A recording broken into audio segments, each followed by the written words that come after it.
Ya han pasado algunos días desde la final entre España y Argentina, y aunque el partido terminó, la conversación no. Porque ahora el debate ya no gira alrededor del fútbol, gira alrededor de los argentinos. Y como mexicano que creció en un país donde con sus virtudes y defectos acostumbra a recibir al extranjero con respeto, sin importar su nacionalidad, o el color de su piel, o el idioma que habla, hizo que me hiciera una pregunta. ¿De dónde nace esta rivalidad? ¿En qué momento un país que está a más de 7,000 kilómetros de nosotros empezó a sentirse como si fuera el vecino de al lado? Buscando respuestas en artículos y foros, descubrí algo curioso. Durante mucho tiempo, México y Argentina tuvieron una relación muy distinta a la que hoy suele verse en redes sociales. Entre 1976 y 1983, mientras Argentina vivía una dictadura militar encabezada por Jorge Rafael Videla, miles de argentinos encontraron un refugio en México. Universidades como la UNAM abrieron sus puertas a profesores, a investigadores, escritores, artistas y a estudiantes para que pudieran continuar su trabajo y sus vidas lejos de la persecución. Y no solo la academia, la cultura mexicana también se enriqueció con este exilio. Nombres como Juan Gelman, Guillermo O'Donnell, Mercedes Sosa y Héctor Alterio encontraron en México un lugar donde volver a empezar. Y durante años, México no fue un rival para ellos, fue un refugio. Entonces, si durante décadas hubo una relación de nunca puedo decir esta palabra. Entonces, si durante décadas hubo una buena relación entre ambos países, ¿qué cambió? ¿En qué momento pasamos del abrazo al insulto? Aquí es donde recuerdo una frase de Jorge Luis Borges que incluso a mí, que amo este deporte, me incomoda. El fútbol es popular porque la estupidez es popular. Aunque no creo que Borges tuviera razón en todo. El fútbol también une pueblos, crea amistades y cuenta historias que ningún otro deporte puede contar. Pero sí creo que entendí algo. Cuando dejamos de disfrutar el juego y empezamos a convertirlo en una bandera de superioridad, el fútbol deja de ser un deporte y se convierte en un pretexto. Y quizá ahí comenzó a cambiar la relación entre México y Argentina. No porque antes no existieran enfrentamientos, sino porque a partir del Mundial del 2006 en Alemania, la rivalidad tomó una dimensión completamente distinta. México cayó en los octavos de final con aquel inolvidable gol de volea de Maxi Rodríguez en tiempos extras.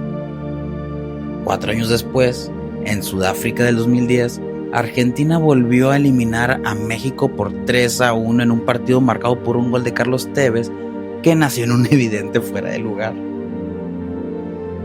Las derrotas quedaron grabadas en la memoria del aficionado mexicano, pero la gota que derramaba el vaso aún no llegaba. Llegó cuando llegó la era digital.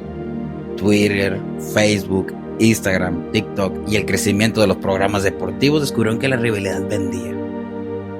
Cada comparación entre Messi y un jugador mexicano, cada declaración sacada de contexto, cada meme, cada provocación, todo generaba millones de interacciones y poco a poco el algoritmo empezó a premiar el conflicto.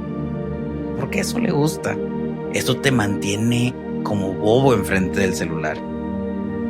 Y lo que alguna vez fue una rivalidad deportiva terminó convirtiéndose para muchos en una rivalidad cultural. En México solemos valorar la humildad y desconfiar de quien presume demasiado. En Argentina, el orgullo nacional suele expresarse de una manera mucho más directa y apasionada. Lo que para unos es confianza, para otros puede parecer arrogancia. Y ahí nace uno de los mayores choques entre ambas culturas. No porque uno tenga razón y el otro esté equivocado, sino porque ambos miran el mismo comportamiento desde lentes diferentes. Pero yo me niego a creer que eso sea suficiente para convertirnos en enemigos. Porque hay demasiadas cosas que nos unen. La música, el cine, la literatura, la gastronomía y paradójicamente el mismo fútbol. El fútbol mexicano no puede contarse sin los entrenadores, futbolistas y personajes argentinos que dejaron huella en nuestra liga. Y tampoco puede contarse la historia de muchos argentinos sin recordar que cuando más los necesitaron, México les abrió las puertas. Por eso este video no busca decir que todos los mexicanos son humildes o que todos los argentinos son arrogantes. Sería caer exactamente en el mismo error que intento criticar. Tampoco quiero decir que las faltas de respeto deben ignorarse. Cuando alguien insulta, humilla o menosprecia merece ser señalado. Pero debemos señalar a la persona, no condenar a todo un país por las palabras de unos cuantos. Las redes sociales nos hicieron creer que el comentario con más reacciones representa a toda una nación. Y no es verdad. La mayoría de los mexicanos jamás hemos tenido un problema real con un argentino. Y la mayoría de los argentinos jamás han tenido un problema real con un mexicano. Solo que el respeto no se vuelve viral. El respeto no genera millones de vistas. El algoritmo premia el enojo porque el enojo nos mantiene conectados. Nos convenció que había una guerra entre dos pueblos cuando en realidad muchas veces solo estábamos viendo unas cuantas personas gritándose detrás de una pantalla.